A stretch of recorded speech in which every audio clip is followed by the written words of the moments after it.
Hello and welcome to the True London podcast. I'm Dave Hill, publisher and editor of onlondon.co.uk, which covers the capital's politics, development and culture. My guest today is Sunder Katwala. He is the director of British Future, a think tank dedicated to improving our understanding of the sometimes fraught issues of immigration, integration, ethnicity and identity. Sunder is also the author of a book called How to Be a Patriot. Sunder, welcome. British Future has just produced a report for Newham Council called Bringing People Together in a Place of Change. So tell us, how did that come about? And what does the report tell us? Well, thanks very much. It's great to be with you. So, what I was doing in Newham was chairing an independent commission. And it's a commission on the future of inclusion and belonging in a multi-ethnic Newham. And so, British Future was then the secretariat for the commission as well. So, it was an initiative of the mayor, and she wanted to have an independent view about how things were going. All places in London face challenges of change, but Newham's right at the cutting edge. It's the place of the highest diversity and the place of the fastest change. So of course, it thinks about inclusion, belonging, diversity, but how well is it doing? And so I had a group of 10 of us. We had open recruitment for the commissioners. So we had half a dozen people who were there because of their professional expertise as academics, as people in communities, people in business. And we had 3 members of the group who were there very much not as experts, but were older, younger, or somewhere in between residents of Newham to keep us kind of grounded in how we could not just have this sort of wonk conversation about, policy of cohesion and inclusion and belonging, but actually to understand what's really important in a changing borough. How do people live well together? What do they hear about? What do they know about? What should the council do about it? What could they do about it? And so we had that process. We had quite a lot of engagement from residents of Newham, experts, stakeholders, people in civic society, people in the council itself, and we tried to come back with practical ideas about, in times like these, very fast change, lots of national pressure, lots of international pressure, not much money and resource for local councils. How do you do this well under those pressures? Okay, and then what conclusions did you broadly come to? I know there's a list of, I think it's 11 recommendations, and all of them very interesting. But can you sort of summarise those things? What would the next mayor? Because we should say just in passing for the moment that of course there are elections for mayor and for Newham Council coming up on the 7th of May. The current mayor, who you refer to, Roxana Fiaz, will not be seeking re-election. So that's part of the context, really, in which this report has been published. So looking ahead, what was summarise the main recommendations of the report?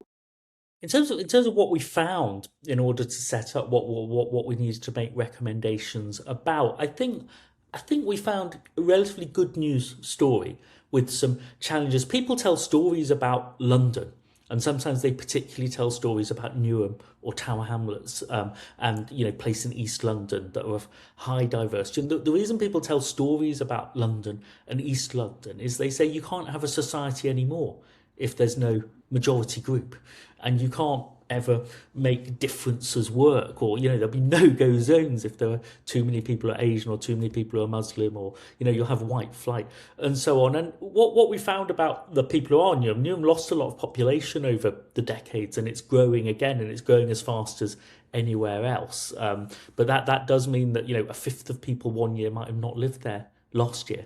People come, arrive and settle, people come and move on, people have lived there for 3 generations. The big foundational point is that people in Newham understand diversity. It's an everyday reality, and also they're broadly in favour of the ability to make it work, because they've chosen to come and live there, or they've chosen to come and stay there as well, because you can leave if it's not your thing. So there's that foundational experience that there are positives, and there's also an experience that you need to work at it as well when it's that fast. And Yeah. so it's going pretty well. And 2/3 of people in the council survey say people of different backgrounds get on well, but that's fallen. That was in the 80s, and it's in the 2/3. And there were frustrations about do I get heard? Does my group get heard? Where do we come together? What do we do together? I think the other thing about Newham, it's 60 years old now, is there's not a very strong sense of what Newham is. There's a very strong sense of what East Ham and West Ham and Stratford and other places in Newham are. There's a very strong sense of what East London and London are. But that's the administrative borough isn't necessarily the identity that people have. So I think you have some very cohesive and strong micro identities. But you also have a sense of, is it that we get on well in my street, but I'm a bit worried about what's going on, a couple of miles up the road, or are there places that we come together? So our recommendations are about what does the council do and prioritise to get its role right. I think the council's responsible for the real foundations, the boundaries of extremism and what's acceptable. It's responsible for some of the resources. Are there places that people meet and mix or not? We heard a lot about how important the libraries are. The libraries are under pressure. And when there aren't good advice services, libraries become even more important. We met a group of asylum seekers and refugees, and they were talking about how the fact that libraries were a place they could go and a place where a lot of things that were being supported or advice they were getting were located there. It made somewhere familiar to them. People don't feel that we've got places that young people can go as much as we would have had 20 years ago. There's quite a lot of worry about what that means for, the culture of being bored or gangs coming in or antisocial behaviour. That's just an everywhere experience. So we try to think about what the council prioritises and protects, which is getting the messaging right, including to people who arrive. There's a lot of frustration about littering and people who have a pride in place and people who don't, and what you do about that. And some of the public by that, because I'm quite strongly of the view that, and I think we're talking about pretty much the same thing here, that high streets and the high street environment as a social space is very, very important, and sort of littering and antisocial behaviour are definitely part of that. So this is I thought was very interesting that those kinds of rather unglamorous and perhaps mundane things that are so important. So. And it's a symbol, and this goes back to the whole theory of broken windows and urban development and what you do. But there's a sense that yes, it's a good place and we all get on well, but it's easy for some people to spoil it. And so fly tipping or not bothering to take the rubbish where it should go is a sign, and that could be the council should get around quicker and clear it all up. But there's also, we then thought, an interesting issue about what you say to newcomers, of whom there were a lot, how you welcome and what the arrival pack says, and it can say, welcome, here's how to get on, here's the services you need, here's how to put the bins out, here's the local community things you can get involved with. But it can also set some messages that says, round here we're planning to do the right thing, not the wrong thing, or most people do the right thing is an important message in setting social norms, and there can be volunteer activities that do that. But if you get that wrong, then people start to feel that they're in a tug of war between the people who respect where they live and the people who aren't that bothered because maybe they won't live here again the year after next. Yes, well, one of the things that always strikes me, and has been for years, has been there for a long time, is when I emerged from Stratford Station, as I quite often do because I live in Hackney, I quite often go out that way, is the big sign that says, and I'm probably misquoting it slightly, but it says, Newham, London, making the point that it's part of London, a great place to live, work and stay, which I think I always think that word, the use of the word stay, is very much addressed to this whole question which the previous mayor used to talk about a lot, which is population churn and the challenges that creates. And you address some of that in your report. But can we rush ahead now to the Olympic Park? Because another theme of your report, of the British Future report, is that you talk about the extraordinary new stuff that has arrived in Newham. Not all of the Olympic Park is in Newham, but the biggest part of it is, including the East Bank complex, which is this extraordinary culture and education hub. The UCL is there, London College of Fashion.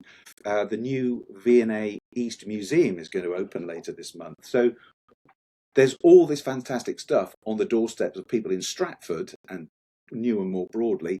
How are those institutions getting on with trying to demonstrate that they are actually for all the people on their own doorstep?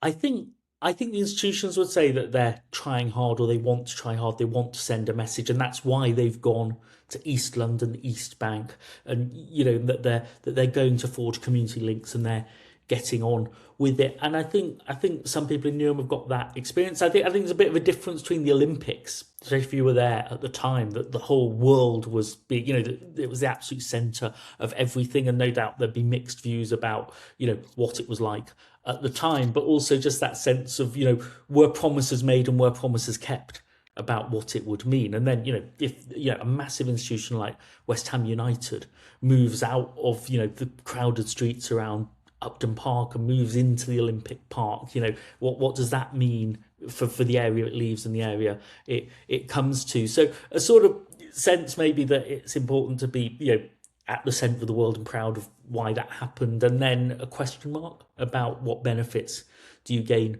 from that? Are there commitments to doing that? And it's a job of creating relationships over time, I think, and who feels invited into big glamorous spaces and who feels That it's is not really quite for them yet.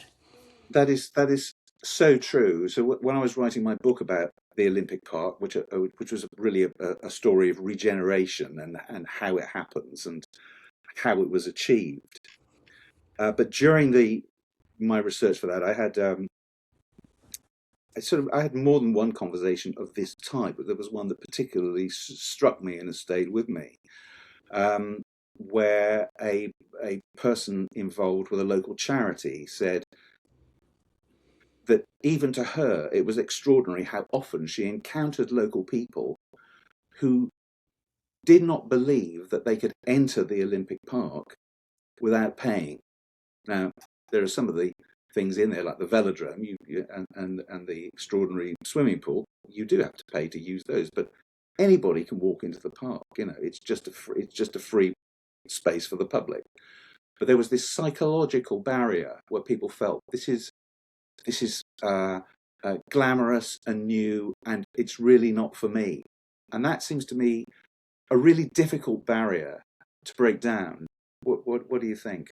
Yeah, do they really want me? Is it for the tourists? Is it for other people in London? Is it for me? I mean, it's that really fascinating thing I think about Newham's situation is that it is very much it's got fast change, it's got big inequalities, it's got gentrification, it's got people who've been there a very long time, Yeah. might be less well off, who are white, who are British Asian, and therefore if your intention was good, how would it be believed and understood? So what we thought is slightly not there as much as it used to be. What people told us this is councils used to communicate in different ways. There used to be a newer magazine, the kind of thing that's banned now, but probably a lot of money was spent on it to promote whoever was in power, but also tell you what was going on for kids, or there's a music festival, there's Newham Under the Stars where people come together, this is happening. Quite a lot of that is available online if you know where to look, or people who sign up for the mayor's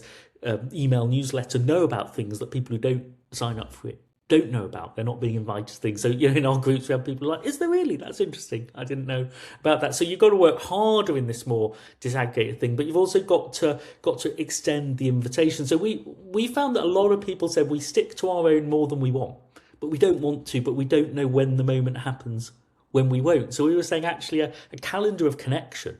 This is what's going on. This is how we celebrate, all of the winter festivals across different faiths, Christmas and Diwali and so on. This is how we come together in the summer. Would be a good chance for those institutions just to say, everyone's got to come this weekend in the summer. And when you come once, you'll get to hear how you can keep coming back. But I think you need new relationships. But there are assets to untap in Newham if you're the council and you're very, very stretched for how to spend, local taxation money Yeah. on your And legal duties. You've got to unlock business. At the moment, I think faith does an awful lot to try to bring people together because it's a place of high faith, and everyone else says they'd like to, but it's not quite obvious where their points of connection are with people. well, a point that is made several times through the report is that this is work that has to be going on all the time.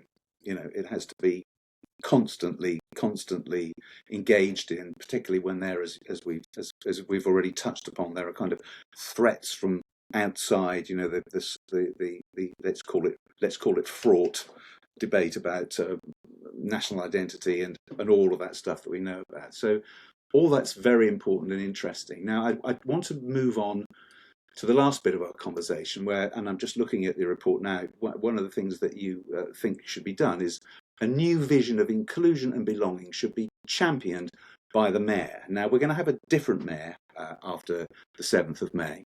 And I want you to, if you would, to just reflect upon political phenomenon in Newham, and we have it in Redbridge as well, and there is a similar thing already quite well established now in Tower Hamlets, where you have a political party, a local political party called the Newham Independents. They've won some by-elections.